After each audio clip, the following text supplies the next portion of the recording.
wise person once said, "Everything you wanted to know about yourself, you can learn in 26.2 miles. I can testify to that.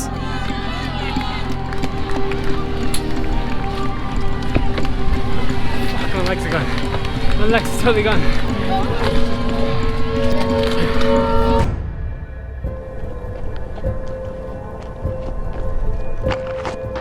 If it wasn't such a cliche, it would almost be funny. I've just turned 40 years old and I'm gonna run the Edinburgh Marathon. I don't have any running experience whatsoever. I've never done a park run, I've never done a race of any description, but now that I'm in my 5th decade, I have this strange desire to see how far I can push myself, both physically and mentally. For full disclosure, recently I set myself the challenge of trying to run 10 kilometers every day for 7 days. Tired, that was hard. 10k done. That experience has prompted me to sign up for the Edinburgh Marathon, which will be my first ever running event. This marathon really scares me, and to be honest, I have absolutely no idea whether or not I'll be able to complete it, but I am competitive and I'm going to push myself as hard as I possibly can. Given my lack of running experience and the fact we've got 4 months until the start of the Edinburgh Marathon, I'm going to try and aim for the time of 3.5 hours. No idea if that's realistic or if that's wildly optimistic, but that to me sounds like a time that I'd be happy with. Chasing my shadow. Where to start with training? Well, the internet seemed like a good first port of call, and I printed off a random 16-week training schedule and modified it for my own needs. The basic idea was that I would run 4 to 5 times a week, with a long run every Sunday. I've seen nicer shots of Edinburgh Castle. Each week the mileage would increase, with the final long run being about 22 miles. Just reached the half marathon point, 13 miles. It sounds easy when you look at it on paper, but putting it into practice isn't quite so straightforward. That was hard. Milestones are quickly reached and surpassed in marathon training. The first 10-mile run, first half marathon, 16 miles. But it isn't always plain sailing, especially when you've got to deal with runner's tummy. It's not fun. Next time, Imodium. Stomach problems aside, marathon training was going okay.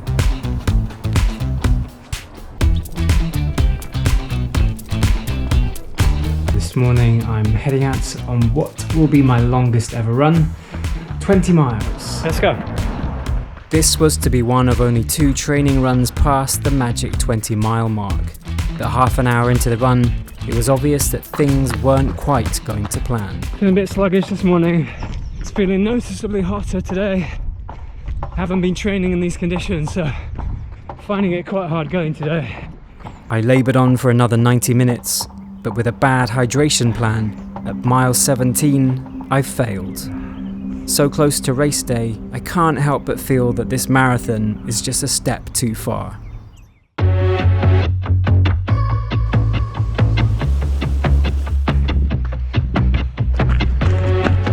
Tot. With my first failed long run behind me, it was time to ramp up the training. Tough 10k this morning. It's just the heat. Overwhelming. Good training though. I'm suffering. My 2 little boys, Jack and Tom, have both been sick for the last 36, 48 hours. They very kindly passed the sickness bug on to me. So now I'm on holiday in bed with a nice bowl for company. See you later. This is my slowest ever training run. 4 weeks to go. I just feel horrible. Oh God. This was supposed to be the week where my training peaked with 5 runs totaling 46 miles. Instead, I've suffered through 2 runs, each just over 6 miles. There's only 10k, but that was tough. It's not filling me with a great deal of confidence. Today I am going to try for the second time to run 20 miles. All the running training I've been doing has been building up to this point. This will be my longest run before we start the tapering. Psychologically, it's massively important that I get through this. I need to know that I can run 20 miles without stopping in order to believe that I can actually run a marathon. I think one of the reasons why this marathon means so much to me is because 26th of May is exactly 2 years to the day since I was in hospital for 3 days with pneumonia, and that was the most ill I've ever been in my entire life, and it took me a good 6 months or so to recover fully from that.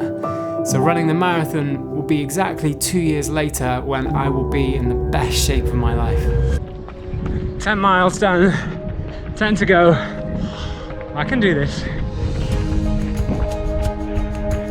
27 kilometers down, 5 to go. Legs are hurting. Other than that, I'm feeling good. My training has been filled with various ups and downs, but it wasn't until the completion of my final long run that I actually believed I could run this marathon. 22 miles. Let the tapering begin. Ow. It's the morning of the Edinburgh Marathon. There's an area of low pressure coming in from the west, which means heavy rains forecast for much of the morning. Excited about today, Jack? Yeah. Why? Because I want to see you running. Are you excited as well? Yeah. Thank you, boys.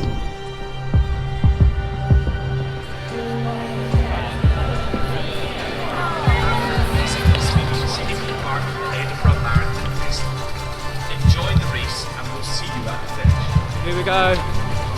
4 months of training comes down to this moment. Here we go.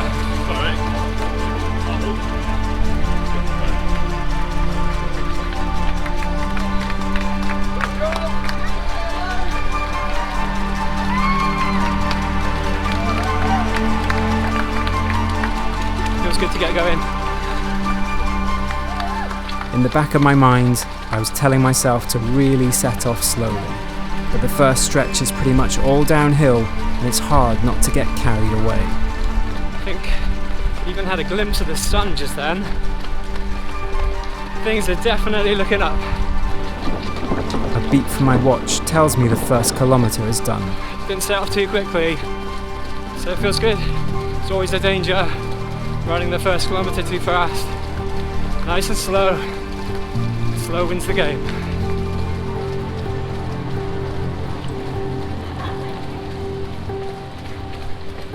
Might regret this later on in the race. I'm going to lose my top. I'm too hot. It's gone. It's wet, but it's not too cold. It's a perfect temperature, really. Going past Hollywood Palace. I have to see it in the distance. Running past Salisbury Crags through Hollywood Park was so familiar from my months of training. But seeing the sheer volume of people running in both directions was such a buzz. This was my first marathon. It was really happening, and it felt amazing. Getting down to Portobello Beach. Nice view. Rain stopped, sun's come out. Going really well. Somewhere along Portobello Beach, I'd arranged to see my family. Scanning the crowds, I was desperate not to miss them.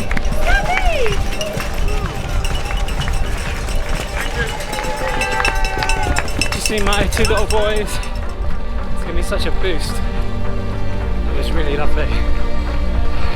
Let's come up to mile 6. It's almost 10k. Quarter of the race done almost. Maybe gone off a little bit faster than I would have liked. But we're doing okay.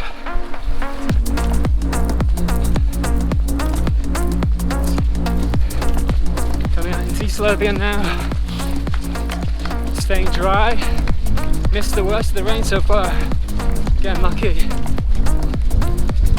feeling strong, I'm feeling good. Before the race I decided I was going to use the GoPro camera I was carrying for positive affirmations. Even if I wasn't feeling good, I was going to tell myself out loud that I was. It's amazing the number of people out on the road today. Such a lift. As the course heads out into East Lothian, it leaves the city behind and runs out along the coast before coming back on itself at mile 17.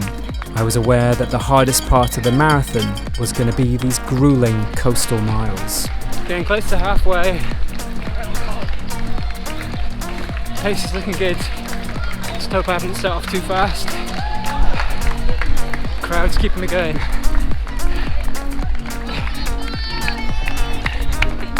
Here we go. This is halfway. Feeling good. 1 hour 43. There's quite a boost to get to halfway. Everything now is on the long straight home. You keep smiling, even when it gets really tough. My race strategy was to take 6 running gels throughout the marathon, 1 every 6 miles, and to drink lots of water at every water station. Thank you. Drinking from a bottle whilst on the move was hard, and I was starting to become aware that I needed to take on more fluids. Austria meets Edinburgh! Just past mile 16. 2 hours 7 minutes. 10 miles to go. We're doing fine. We're doing just fine. About to approach the turning point before we come back on ourselves. I think that headwind is going to be quite hard. Just approaching mile 18. 8 miles to go. Feeling okay. It's getting harder though. I'll try and keep this pace up. I'm gonna keep going. For the first time in the race, a doubt entered my mind. I'm keeping the pace, but I'm starting to wonder whether I'll have to slow down. My suspicions about the headwind were correct. I hadn't trained in anything as windy as this, and it certainly didn't help that this wind was going to be relentless for the final few miles. Just gone past mile 20. 6 miles to go. But this is where the fun and games start. I'm still smiling. To take my mind off the pain, I decided to dedicate some of these later miles in the marathon to my family. Mile 21 was for my 4-year-old Jack. Mile 21, 5 to go. Strong wind. Oh my god, strong wind. Mile 22 was for my 2-year-old Tom. And mile 23 was for my wife Kirsty. I'm in the hurt locker. Hurting. 2 miles to go. Come on. My pain was exacerbated by the fact that my final water bottle slid through my fingers without me taking a drop. I also made the big mistake of not taking my final gel. I didn't realise it, but this was me starting to hit the wall.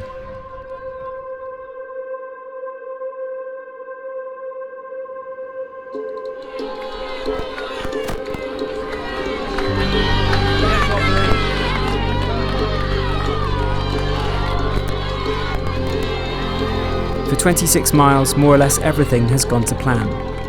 But with just 385 yards to go, my body has given up.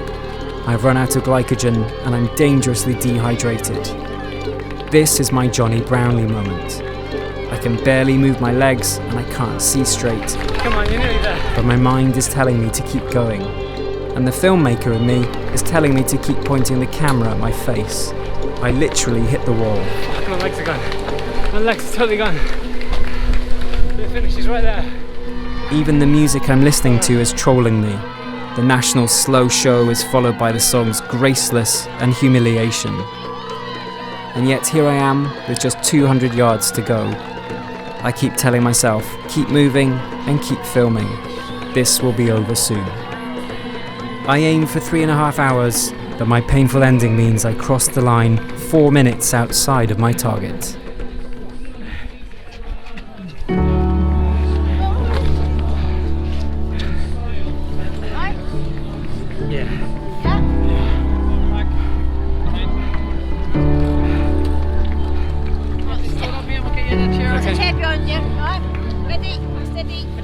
Push up your feet.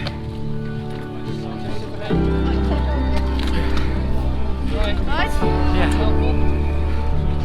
I did it.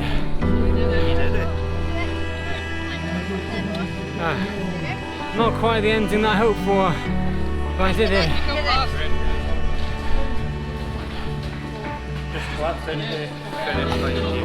Oh.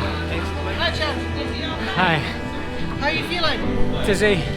The last 2 miles were just the hardest thing I've ever done. I saw the finish line and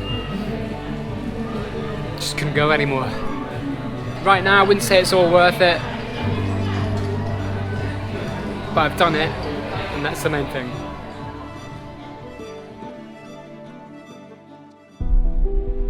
Mike Tyson famously said, "Everyone has a plan until they get punched in the mouth." I had a plan, but got punched in the mouth 385 yards short of the finish line. At some point in a marathon, you know it's going to hurt. My legs are totally gone. But that's the point where you learn everything you ever wanted to know about yourself. I know now what it feels like to set yourself a hard target and train with discipline through sickness and pain. I know now what it's like to overcome that self-doubt when you think you've set your sights too high. I know now just how hard I'm prepared to push myself when I want something badly enough. My life has changed in so many ways for the better, and for that, Edinburgh Marathon, I'm very grateful.